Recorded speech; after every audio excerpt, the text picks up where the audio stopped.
حضور اقدس صلی اللہ علیہ وسلم کا واقعہ ہے کہ ایک مرتبہ آپ سفر پر جا رہے تھے، راستے میں آپ کے ساتھ امی جان حضرت عائشہ رضی اللہ عنہا شریک تھی۔ جنگل سے گزر رہے ہیں، راستہ ہموار ہے، چٹیل میدان آیا، کوئی دوسرا وہاں موجود نہیں، یعنی پردے کا کوئی مسئلہ نہیں۔ حضور اقدس صلی اللہ علیہ وسلم نے فرمایا، عائشہ چلو دوڑ لگاتے ہیں، رننگ، دوڑ لگاتے ہیں اس میدان میں۔ اور حضور اقدس صلی اللہ علیہ وسلم اور آپ کے زوجہ مطہرہ ہم سب کے امی جان حضرت عائشہ رضی اللہ عنہا، چونکہ حضور اقدس صلی اللہ علیہ وسلم ساتھ ہیں، دوڑ لگائی گئی۔ کچھ وقت بعد ایک مرتبہ پھر ایسے ہی موقع آیا تو حضور اقدس صلی اللہ علیہ وسلم نے فرمایا، عائشہ چلو دوڑ لگاتے ہیں، اور پھر دوڑ لگائی گئی۔ روایتوں میں آتا ہے ایک مرتبہ، پہلی مرتبہ جب دوڑ لگائی گئی تو حضور اقدس صلی اللہ علیہ وسلم آگے ہو گئے اور امی جان حضرت عائشہ رضی اللہ عنہا پیچھے رہ گئی، اور دوسری مرتبہ جب دوڑ لگائی گئی تو حضرت عائشہ رضی اللہ عنہا آگے ہو گئی، حضور اقدس صلی اللہ علیہ وسلم پیچھے رہ گئے۔ اب علماء نے وجوہات لکھی، اللہ بہتر جانتے ہیں۔ کسی نے لکھا کہ جب دوسری مرتبہ پیارے نبی صلی اللہ علیہ وسلم دوڑ لگا رہے تھے، وزن آپ کا زیادہ ہو گیا تھا، یا مصلحتاً دل رکھنے کے لیے کہ بیوی ہے، دل رکھنے کے لیے آپ نے اپنے قدم چھوٹے کر لیے۔ بہرحال میں آپ کو یہ بتانا چاہتا ہوں کہ ہمارے صحابہ کرام اور بزرگان دین نیکی کے کاموں میں کس طرح آگے بڑھنے کی کوشش کیا کرتے تھے۔ ہمارے اس زمانے کے بہت بڑے بزرگ، اس صدی کے حضرت مولانا اشرف علی تھانوی رحمۃ اللہ علیہ، بہت بڑے اللہ والے ہیں، بہترین صلاحیتوں کے حامل۔ اللہ نے ہندوستان نہیں بلکہ پوری دنیا میں آپ سے کام لیا، بے شمار کتابیں آپ کی لکھی ہوئی ہے، آپ کا مقام بہت اونچا ہے۔ حضرت مولانا اشرف علی تھانوی رحمۃ اللہ علیہ ایک مرتبہ اپنی زوجہ کے ساتھ، اپنی اہلیہ محترمہ کے ساتھ سفر کر رہے تھے۔ جنگل کا علاقہ، میدان، ہموار میدان تھا۔ حضرت تھانوی رحمۃ اللہ علیہ نے سوچا کہ ہم بہت ساری حدیثوں پر عمل کی کوشش تو کرتے ہیں، لیکن آج اللہ نے موقع دیا ہے ایک اور حدیث مبارکہ پر عمل کرنے کا، سنت پر عمل کرنے کا، کہ جنگل ہے، پردے کی کوئی سخت ضرورت نہیں، کوئی وہاں موجود نہیں، ساتھ میں اہلیہ ہے۔ آپ نے فرمایا چلو آج سنت کو زندہ کرتے ہیں، ہم بھی دوڑ لگاتے ہیں، اور پھر دوڑ لگائی گئی، اس سنت مبارکہ پر عمل کیا گیا۔ ہمارے بزرگوں میں یہ کوشش ہوا کرتی تھی، کوئی سنت میری زندگی سے چھوٹنے نہ پائے، ہر سنت پر میں عمل کرنے والا بن جاؤں، تو چھوٹی چھوٹی حرکتوں پر عمل کرنے کی کوشش۔ فاستبقوا الخیرات، نیکی کے کاموں میں آگے بڑھنا، یہ بھی ایک شکل ہے۔ اب ہمارے ذہن میں بات آ رہی ہوں گی،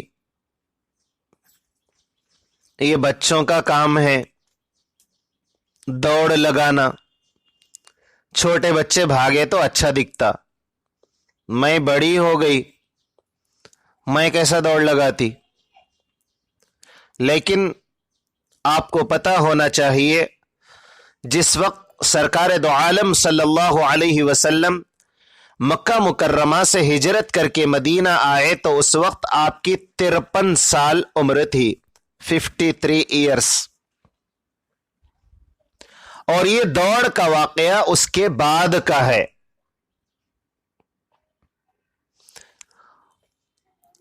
ایکسرسائز کرنے، صحت کا جسمانی اعتبار سے خیال رکھنے، روحانی اعتبار سے، جسمانی اعتبار سے فکر کرنا موت تک لگا ہوا ہے۔ لیکن ہم لوگ کیا کرتے ہیں؟ اگر کوئی بولے کہ آپ ایکسرسائز کیجئے، یہ عمر میں کرنا، میری تو عمر ہی ہو گئی، کہاں ہوئی؟ ہوئے تو رہتے تھے، فرشتہ آتا اور کدھر سے کدھر ہو جاتے، عمر نہیں ہوئی۔ سمجھ میں آیا کہ ابھی عمر باقی ہے، اور جب باقی ہے تو اس کے صحت کی فکر بھی ضروری ہے۔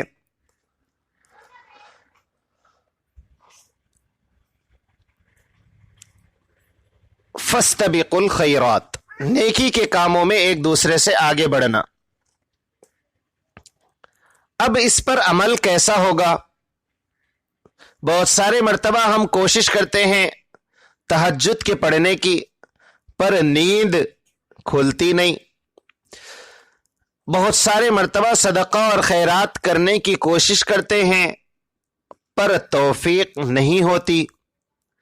بہت سارے مرتبہ نیتیں کرتے ہیں، پر عمل کا موقع نہیں ملتا۔ تو اس حدیث مبارکہ میں، جس میں حضرت ابو ہریرہ رضی اللہ تعالیٰ نے ایک بات ہمیں سکھائی کہ ان کاموں کی حرص کرو جو نفع پہنچانے والی ہیں، آگے آپ نے فرمایا وَاسْتَعِنْ بِاللَّهِ، اس کے لیے آسان فارمولہ یہ ہے کہ اللہ سے مدد مانگو، اللہ سے دعائیں کرو، عاجزی کا اظہار کرو، اللہ کے سامنے رو، گڑ گڑاؤ، اللہ سے مدد مانگو۔ جب اللہ سے مدد مانگی جائے گی تو یقیناً عمل کا فائدہ ہوگا، توفیق ہمیں میسر ہوگی۔ اب یہ شیطانی خیالات ہیں،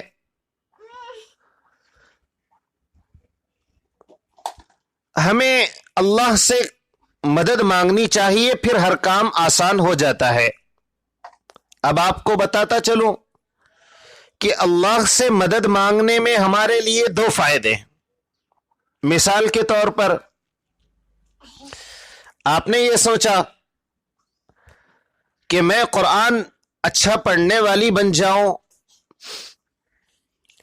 اور توفیق نہیں ہو رہی تو اللہ کے سامنے سجدہ ریز ہوئے، اللہ سے دعائیں کی۔ 2 فائدوں میں سے ایک فائدہ ضرور ہوگا، یا تو آپ کو عمل کی توفیق ہو جائے گی، اللہ ہمیں عمل کی توفیق دے دیں گے، نور علی نور، یہ تو بہت اچھی چیز ہے کہ اللہ تعالی عمل کی توفیق دے دیں اور ہم قرآن کثرت سے پڑھنے والے بن جائیں۔ اگر اللہ نے توفیق نہیں دی، کسی کام کی آپ نے دعا کی اور آپ کو میسر نہیں ہوا، تب بھی فائدے سے خالی نہیں۔ وہ کیسے؟ حضور اقدس صلی اللہ علیہ وسلم کی ایک حدیث مبارکہ ہے، آپ صلی اللہ علیہ وسلم نے فرمایا، سچے دل سے شہادت کی دعا کرنے والا اگر بستر پر بھی وہ مرتا ہے تو اللہ تعالی اس کو شہادت کا مرتبہ ضرور عطا فرمائیں گے انشاءاللہ۔ اللہ کے نبی صلی اللہ علیہ وسلم نے فرمایا، اگر سچے دل سے شہادت کی تمنا رکھنے والا اللہ سے شہادت کی دعائیں کرتا ہے، سچے دل سے وہ تمنائیں کرتا ہے، اللہ سے رجوع ہوتا ہے، اگر اس کی موت بستر پر بھی آتی ہے تو کل قیامت کے دن اللہ تعالی اس کو شہید کا مرتبہ عطا فرمائے گا۔ تو اب یہ دوسرا فائدہ ہمیں سمجھ میں آیا کہ ہم کسی کام کے کرنے کے لیے اللہ سے مدد طلب کریں گے تو یا تو عمل کی توفیق ہو جائے گی اور ہم اس پر عمل کرنے والے بن جائیں گے، سبحان اللہ، بہت اچھی چیز۔ اگر توفیق نہ بھی ہوئی تو اللہ کی ذات سے امید ہے اللہ تعالی اس کا ثواب ہمیں عطا فرما دیں گے۔ مثلا تہجد پڑھنا چاہتے ہیں، رات میں اللہ سے دعا کی، اللہ سچے دل سے میں آپ سے دعا کرتی ہوں کہ میں تہجد پڑھوں گی، آپ مجھے بیدار کر دیجئے، اور آپ نے اسباب بھی اختیار کیے، لیکن اللہ کی کرنی ایسی ہوئی کہ آپ بیدار نہ ہو سکے، تب بھی آپ کو تہجد کا ثواب مل ہی جائے گا انشاءاللہ۔ تو سمجھ میں آیا کہ نیکی کے کاموں میں آگے بڑھنا، اس کا ایک طریقہ یہ ہے اللہ سے مدد مانگنا ہے، اللہ تعالی کسی صورت میں اس کو فائدے سے خالی نہیں چھوڑیں گے۔ فاستبقوا الخیرات، دوسروں سے آگے بڑھنے کی کوشش کرنا۔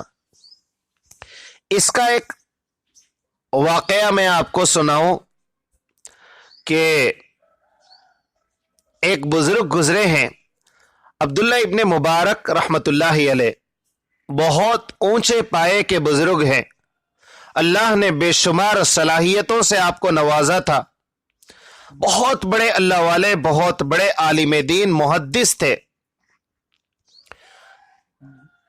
واقعہ لکھا ہوا ہے کہ ان کا انتقال ہوا تو ایک صاحب نے خواب میں دیکھا تو پوچھا کہ حضرت کیسے گزری،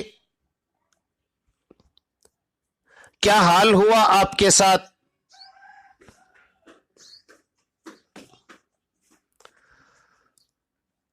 تو حضرت عبداللہ ابن مبارک رحمت اللہ علیہ نے فرمایا کہ اللہ کا کرم ہے، اللہ نے رحمت کا معاملہ میرے ساتھ فرمایا ہے۔ اور آگے حضرت نے فرمایا جو درجہ میرا ہے، مجھ سے آگے جو میرے گھر کے سامنے لوہار رہتا تھا، اللہ نے اس کا درجہ مجھ سے بھی آگے کیا ہوا ہے۔ اب خواب ختم ہو گیا۔ یہ جو خواب دیکھنے والے صاحب تھے وہ حیران ہوئے کہ ایک عام آدمی لوہار ہے، لوہا کوٹنے والا ہے، اس کو اتنا بڑا مقام کیسے عطا ہو گیا؟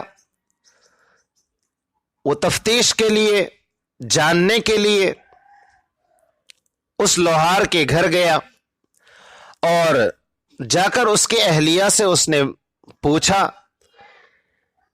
کہ ایسا کوئی عمل لوہار کا، آپ کے شوہر کا، کہ جو جنت میں آگے لے جانے والا ہو، ہمیں بتائیں۔ تو اس کی زوجہ نے، اس کے اہلیہ نے کہا، ہاں، دو باتیں قابل فخر کی میرے شوہر کے اندر تھی۔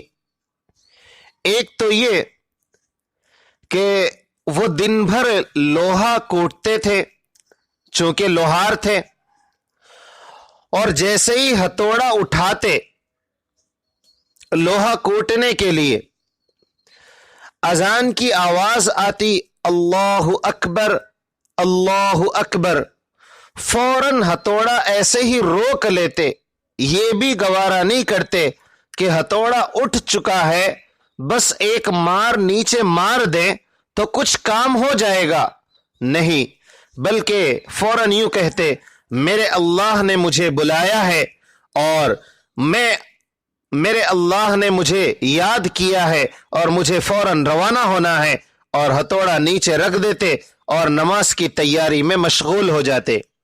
ایک عمل تو یہ تھا۔ دوسرا جو عمل تھا وہ یہ تھا کہ دن بھر لوہا کوٹتے اور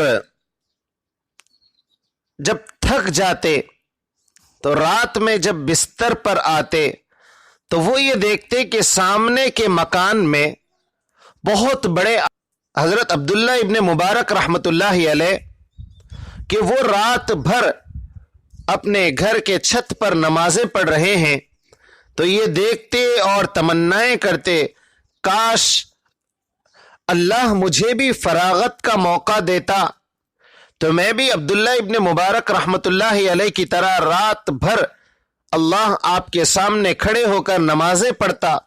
لیکن چونکہ وہ لوہار تھے اور دن بھر کی محنت سے تھک جاتے تھے،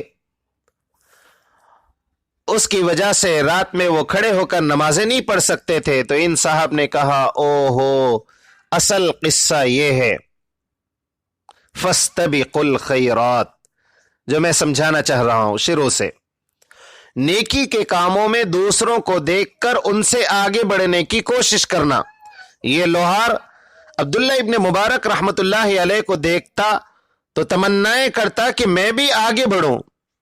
اللہ نے اونچا مقام عطا فرما دیا، فاستبقوا الخیرات۔